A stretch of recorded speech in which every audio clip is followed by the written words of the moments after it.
Hello မင်္ဂလာပါထပ်မံကြိုဆိုလိုက်ပါတယ်ခင်ဗျာ UFC မှာ Joshua Van ကိုအနိုင်ရတဲ့တဦးတည်သောကစားသမားဖြစ်တဲ့ Charles Johnson ရဲ့ Joshua Van နဲ့ဖန်ထိုးကြရဲ့မကြေပွဲသုံးသက်ချက်ကိုကျွန်တော်တင်ဆက်ပေးခြင်းပါတယ် Area Hawani နဲ့ interview မှာသူပြောသွားတာပါ Charles Johnson ကတော့ကျွန်တော်သိတဲ့အတိုင်း UFC မှာသူကောင်းလို့ဆိုလို့နာမည်ကြီးတဲ့အထက်ကိုအခုလက်ရှိ Champion Flyweight Champion Joshua Van ကိုအနိုင်ရခဲ့တဲ့တဦးတည်သောကစားသမားဖြစ်လို့ပြီးတော့အနိုင်ရတာလည်းအလဲထိုးနဲ့အနိုင်ရတာနော် knockout နဲ့အနိုင်ရတော့ဆိုတော့အဲ့ဒီအတွက်တော်တော်ကိုနာမည်ရှိနေသေးတဲ့သူပါအရန်ကောင်းလို့အရန်ညံ့လို့မဟုတ်ဘူးအဲ့ဒီဥစ္စာကြောင့်သူ့နာမည်အခုတရှိနေတာပါဒါပေမဲ့အဲ့ဒီတကူတည်းမဟုတ်ပါဘူးနောက်ထပ်သူ့နာမည်သူ့နာမည်ကိုအများအားဒီပရိသတ်တွေကြားမှာပြောစရာဖြစ်စေတဲ့အကြောင်းအရာနောက်တစ်ခုကတော့သူရှုံးရင်လည်းအစမ်းကြီးပဲနိုင်ရင်လည်းအစမ်းကြီးနဲ့ပဲနိုင်တာပါเนาะသူရဲ့နောက်ဆုံးပွဲAmapayev ကို Solo stretch submission နဲ့เนาะပေါင်ရိုးဒီလိုပေါင်အချုပ်ခံရတာဗျာပြောရရင်ကျွန်တော်ဘယ်လိုကောင်းမလဲ Solo stretch လို့ခေါ်ပါတယ်အဲ့ဒါနဲ့ရှုံးပြီးတော့မှတတိယချိန်မှာရှုံးပြီးတော့နာမည်ကြီးခဲ့တယ်ပြီးတော့ UFC 330မနေ့က Makhachev နဲ့ Ian Gary ပွဲမှာเนาะအဲ့ဒီတွဲဆိုင်မှာ Brazil ကစားသမား Ecuador Henry လို့ခေါ်တယ်ဒါပေမဲ့သူရဲ့ middle အဲ့ဒီ nickname က Chapolin လို့ခေါ်ပါတယ်ဆိုတော့သူ့ကိုတတိယချိန်မှာပထမနှစ်ချိန်မှာနှိမ့်နေတာเนาะနှစ်ချိန်မှာနှိမ့်နေပြီးတော့တတိယချိန်မှာအရန်ရှားပါလို့နဲ့သူရှုံးခဲ့တဲ့အကွက်လိုပဲ solo stretch လိုပဲအဲ့ထက်တောင်ရှားပါတဲ့ဒီ Scottish Twister လို့ခေါ်တယ်အဲ့ဒီအကွက်နဲ့ပေါ့နော်အဲ့ဒီအကွက်နဲ့နိုင်ပြီးတော့မှအခုနည်းနည်းနာမည်ရနေတဲ့သူပါဒေါ်လာ3,000 bonus လည်းရခဲ့ပါတယ်ဆိုတော့ Area Hawani နဲ့ interview မှာဒီ Joshua Van ရဲ့ interview Joshua Van နဲ့ဖန်ထိုးကြရဲ့မကြည်ပွဲအကြောင်းကိုသူသုံးသပ်ထားပါတယ်ဆိုတော့ Joshua Van နဲ့ပတ်သက်ရင်တော့သူကအရန်အရင်တော့တိတ်လေးစားတဲ့သူမဟုတ်ပါဘူးရှင်းရှင်းပြောရရင်သူ့ကိုနိုင်ခဲ့တဲ့သူဆိုတော့လေသူ့ကိုနိုင်ရတာဆိုတော့ငါချန်ပီယံကြီးကိုနိုင်ထားတာကွာငါတို့ရဲ့ flyweight တန်းမှာချန်ပီယံကိုငါနိုင်ထားတာငါတယောက်ပဲရှိတယ်ဖန်ထိုးကြလည်းမနိုင်ဘူး rival လည်းမနိုင်ဘူးเนาะ Thyra လည်းမနိုင်ဘူးဘာညာပေါ့ကွာငါပဲနိုင်တာဆိုတော့စိတ်နဲ့တော်တော်ကြီး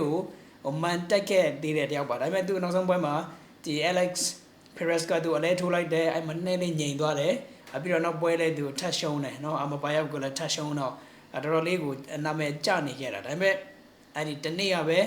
UFC 330မှာအဲ့ဒီထူးဆန်းတဲ့အကွက်နဲ့နိုင်ပြီးတော့မှနာမည်ပြန်ရတာပါဆိုတော့ဒီမှာတော့ Area Hawani ကသူ့ကို Joshua Van နဲ့ဖန်ထိုးကြရဲ့မကြည်ပွဲအကြောင်းကိုသူမေးထားတာပါဆိုတော့ Joshua Van ကနိုင်ရခဲ့တဲ့ကစားတူတီတော့ကစားသမားတယောက်အနေနဲ့ကျွန်တော်အစောနောက်ပြောလို့ပဲအရင်တော့အဲ့လောက်ကြီးလေးစားမှုမရှိဘူးနော်respectful အဲ့လောက်မဖြစ်ဘူးငါတို့ပြန်ထွင်းလဲအဲ့လိုပဲငါပြန်အလဲပဲပြန်ထိုးမှာပေါ့ဆိုတဲ့စကားတွေရှိခဲ့တယ်ဒါပေမဲ့ဒီနောက်ပိုင်းတော့တော်တော်လေးကို Van ကိုလေးစားလာတာတွေ့ရတယ် Okay ဆိုတော့ UFC စင်မြင့်မှာ Van ကိုအခုလက်ရှိ champion flyweight champion ကိုအနိုင်ရခဲ့တဲ့ Charles Johnson ကဖန်ထိုးကြနဲ့ sorry Joshua Van နဲ့ဖန်ထိုးကြမကြည်ပွဲကိုဘယ်လိုမြင်လဲကျွန်တော်နားထောင်ကြည့်အောင် Can I ask I know you were focused on your fight but on Friday we did see the press conference between Pantoja and Van, and it was a bit of a different side of Josh Van, like a heel Josh Van, if you will. What do you think? What do you think? မေးတာတော့တောက်ကြနေလုံးခဲ့တဲ့တောက်ကြနေမှာ press conference ရှိခဲ့တယ်အဲ့မှာ Joshua Van ရဲ့ကျွန်တော်မမြင်ခဲ့ဘူးတဲ့ Joshua Van ရဲ့ character နောက်တစ်မျိုးပေါ့နော်အဲ့ဒါမြင်ခဲ့ရတယ်လို့ကျွန်တော်ထင်တယ်တဲ့အဲ့ဒါဘယ်လိုသဘောရလဲတဲ့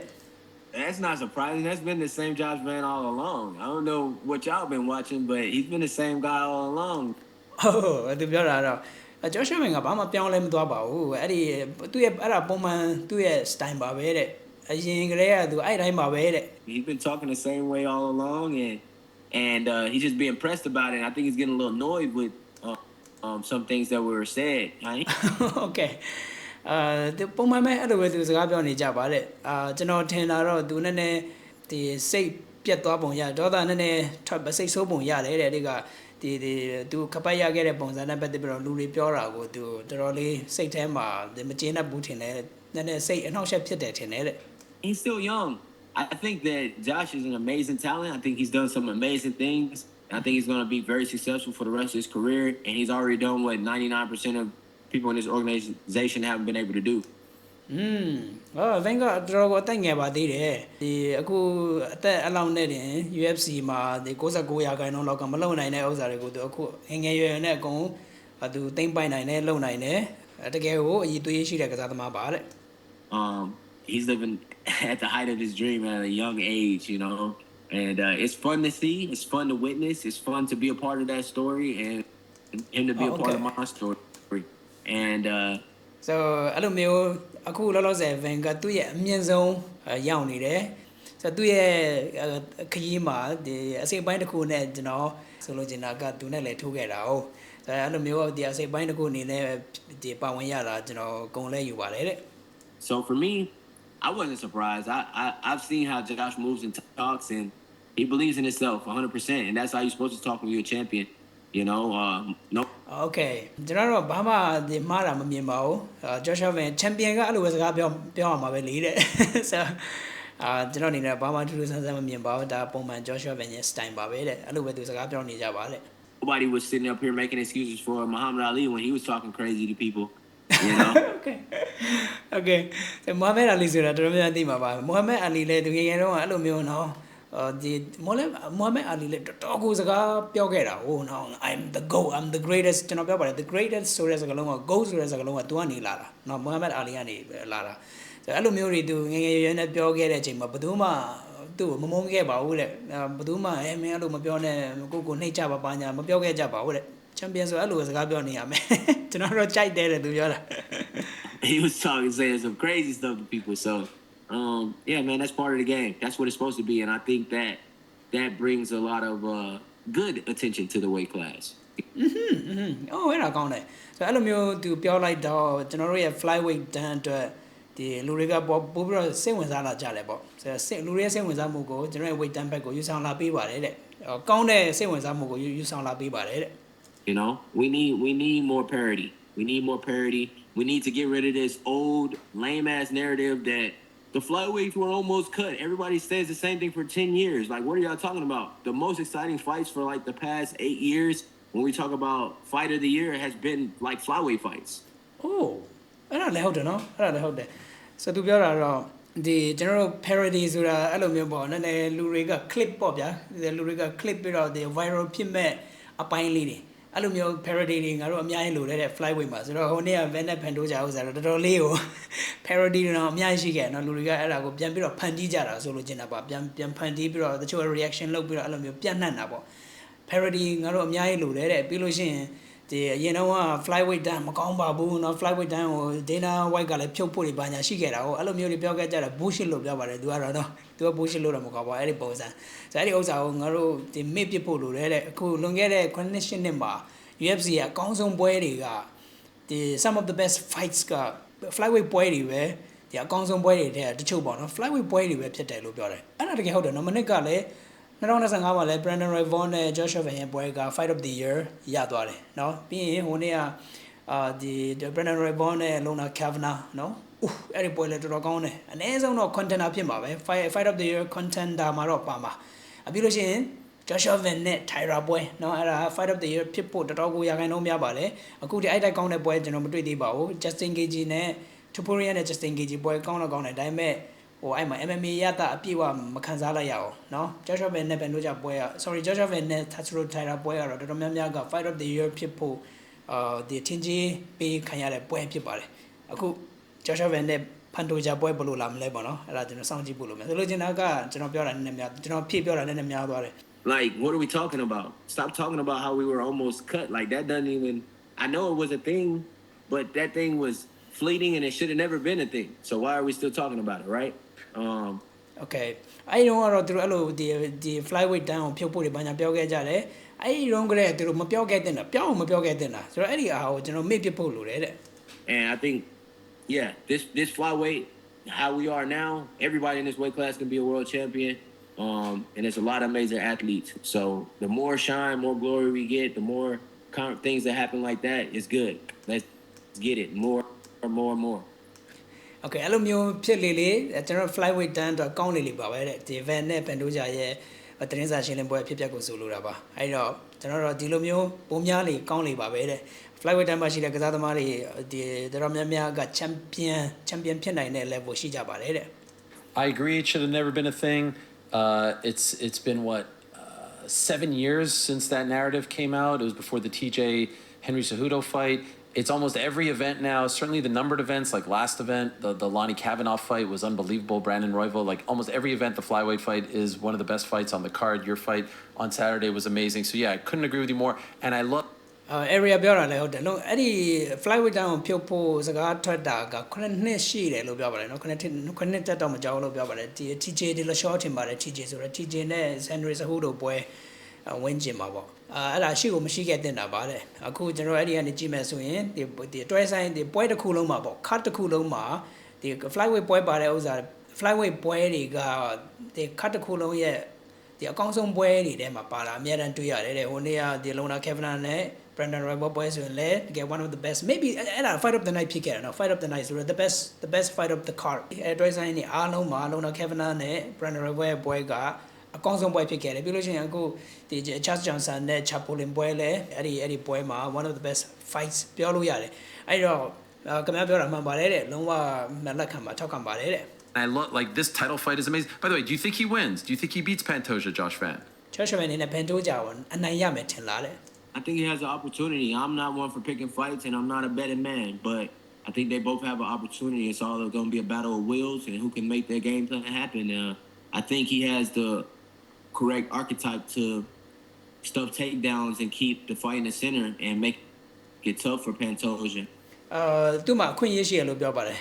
သူ့အနေနဲ့ take down တွေကိုကာကွယ်နိုင်ဖို့တကယ်ကိုပြည့်ပြည့်စုံတဲ့ဒီဆောင်ပုံသူ့မှာရှိတယ် take down တွေကိုကာကွယ်နိုင်မယ်ထင်တယ်တဲ့သူ့အနေနဲ့ take down တွေကိုကာကွယ်ပြီးတော့ stand fight လုပ်ဖို့ဆိုရင်တော်ကိုသူ့မှာအခွင့်အရေးရှိပါတယ်တဲ့ And I think Pantoja knows exactly what he has to do to win. Pantoja အနေနဲ့လည်းသူ့အနေနဲ့အနိုင်ရဖို့ဘာလုပ်ရမယ်ဆိုတာသူကလည်းသိတယ်လို့ပြောပါတယ် And it's going to be tough, man. Josh is getting stronger. He's getting grown into a man. And so, I think that he'll surprise people and he'll have some things to work through as well through the fight. So Joshua Van ကအခုမှ is growing into a man လို့ပြောတယ်เนาะတကယ်ဒီသူရဲ့ prime ပေါ့ဗျာပြောရရင်သူရဲ့ prime ထဲကိုဝင်နေပြီเนาะပြီးတော့ဒီ23 24အထက်ကိုပို့ပြီးတော့အားလဲရှိလာ is getting stronger အဲ့တော့ဒီသူကပို့ပြီးတော့ကောင်းလာနေတယ်ဒီပွဲမှာသူအခက်ခဲတော့အနေငယ်ရင်ဆိုင်လိမ့်မယ်လို့ပြောတာအခက်ခဲတော့အနေငယ်ရင်ဆိုင်ရလိမ့်မယ်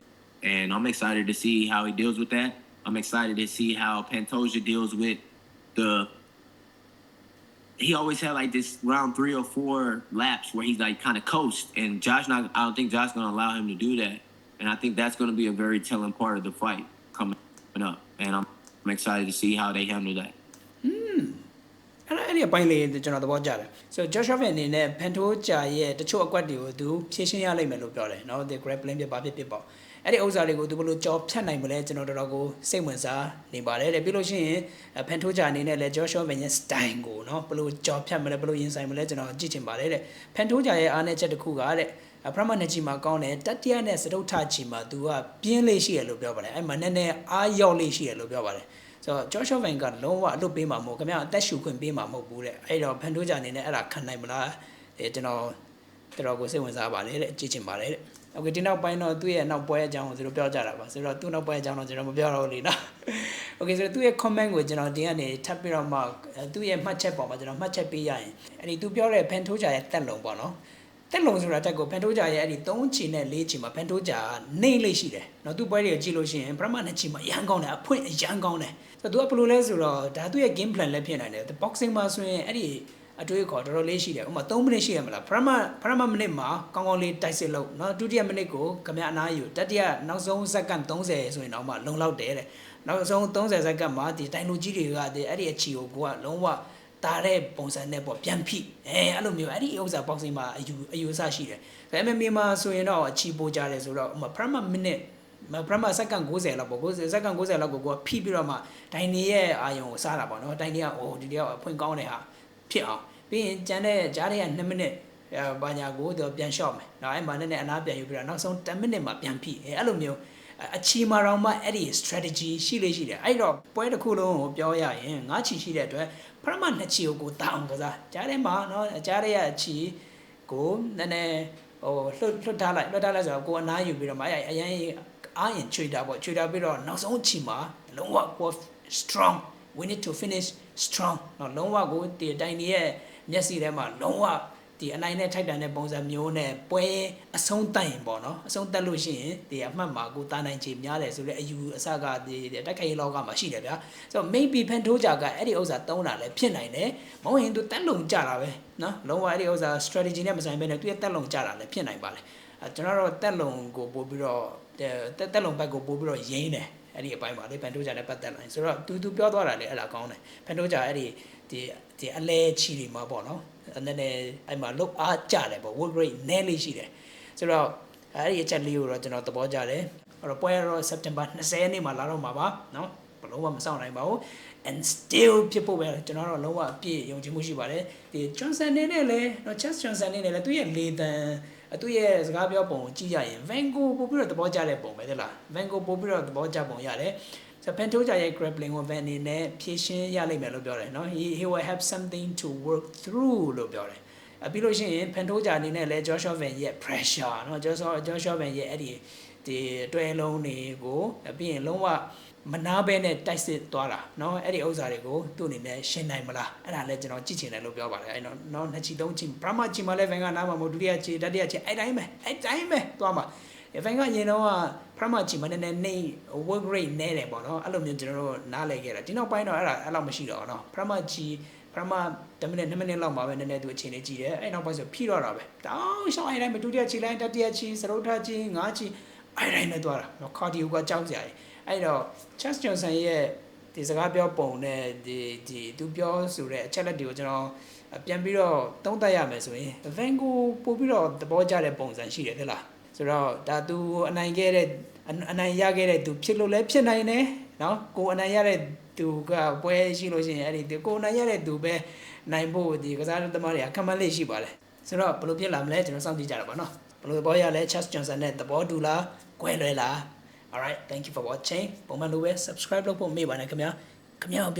အောင်ပြောနေတာ subscribe လုပ် Alright guys, thank you. Take care.